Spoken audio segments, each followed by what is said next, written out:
देखिए, नवी मुंबई में जो प्रस्तावित बिहार भवन है, उस बिहार भवन को बनाने के लिए बिहार सरकार ने 325 करोड़ रुपए का फंड अलॉट किया है। मतलब पैसा बिहार का। अब उस पैसे का इस्तेमाल करते हुए महाराष्ट्र सरकार से वो जमीन खरीद रहे हैं, जमीन महाराष्ट्र सरकार की।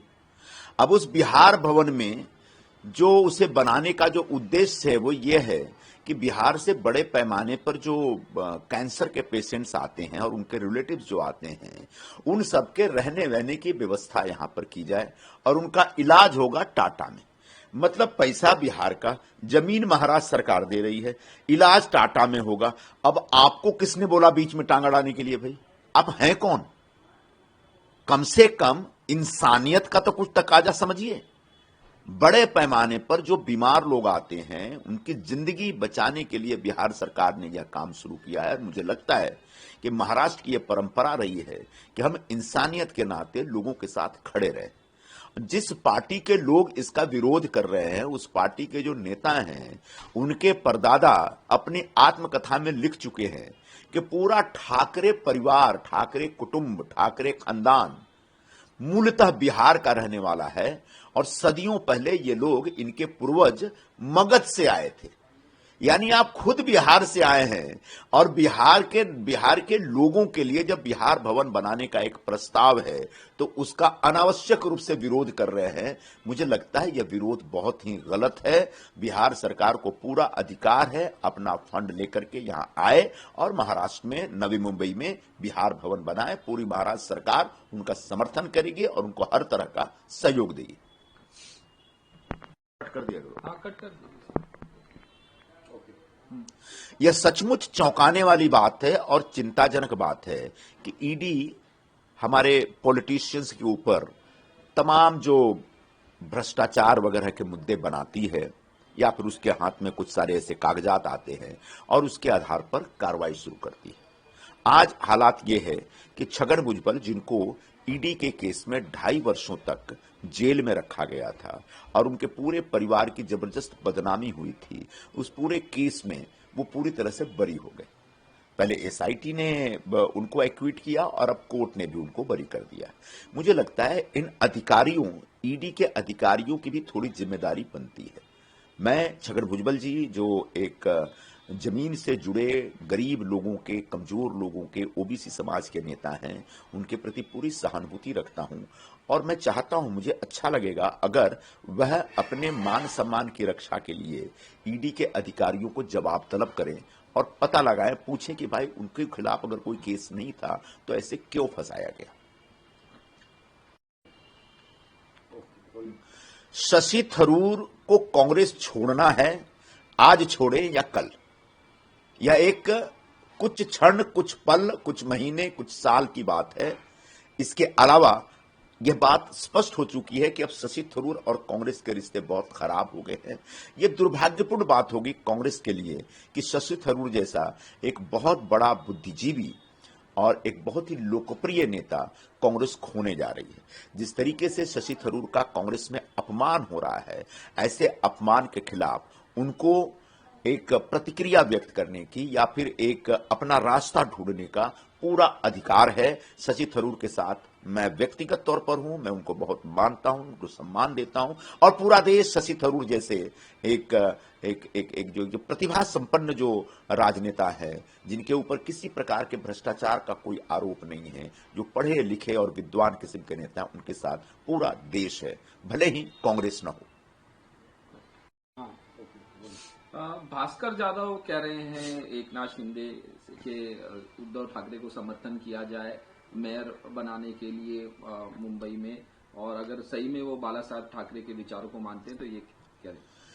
ये बहुत ही बकवास किस्म का नैरेटिव उबाठा की तरफ से चलाया जा रहा है। मुंबई महानगर पालिका चुनाव में एक तरफ ठाकरे ब्रदर्स थे, जिन्होंने मराठी भाषा के नाम पे पूरे हिंदू समाज को डिवाइड करने का एक षड्यंत्र रचा। दूसरी तरफ शिवसेना और भारतीय जनता पार्टी थी, जिसने मराठी भाषा, मराठी समाज और हिंदू समाज के नाम पर लोगों के बीच जाकर के विकास के लिए वोट मांगे।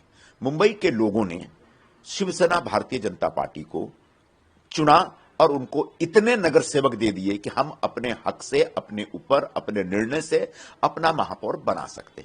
अब बीच में किसी भी तरह के टांग अड़ाने वाली बात या भावनात्मक बातें ला करके जिस तरीके से उबाठा की तरफ से अपना महापौर बनाने की जिद चल रही है, वो बेबुनियाद है और तथ्यहीन है।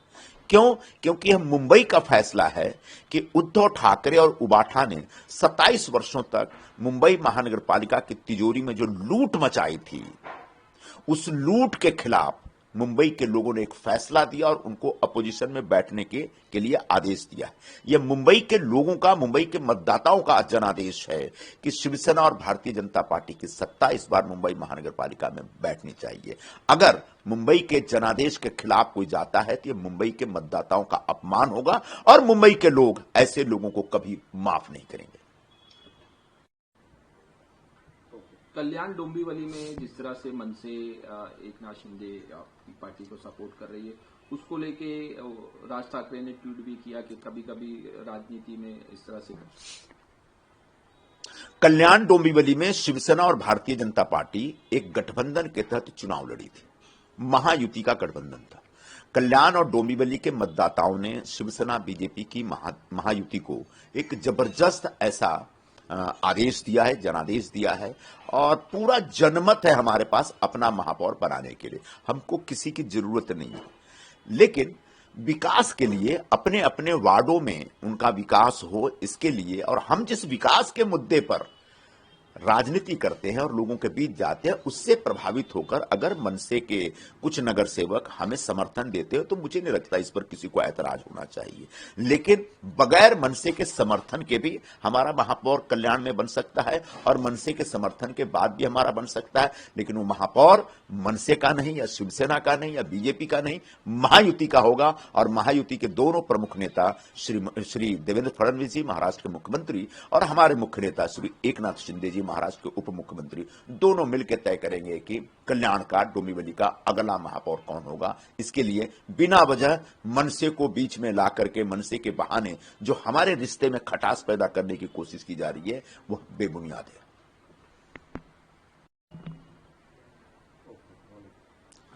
देखिए, ठाकरे बंधुओं ने महानगर पालिका चुनाव में विकास का कोई मुद्दा नहीं खड़ा किया। उन्होंने मराठी भाषा के नाम पे पूरे हिंदू समाज को डिवाइड किया और मराठी वोटों को अपनी तरफ आकर्षित करने की कोशिश की। लेकिन इसके साथ साथ जो सबसे खतरनाक काम किया उन्होंने, वो ये था कि शिवसेना प्रमुख बाला साहब ठाकरे के हिंदुत्व की विचारधारा को हमेशा हमेशा के लिए त्याग दिया।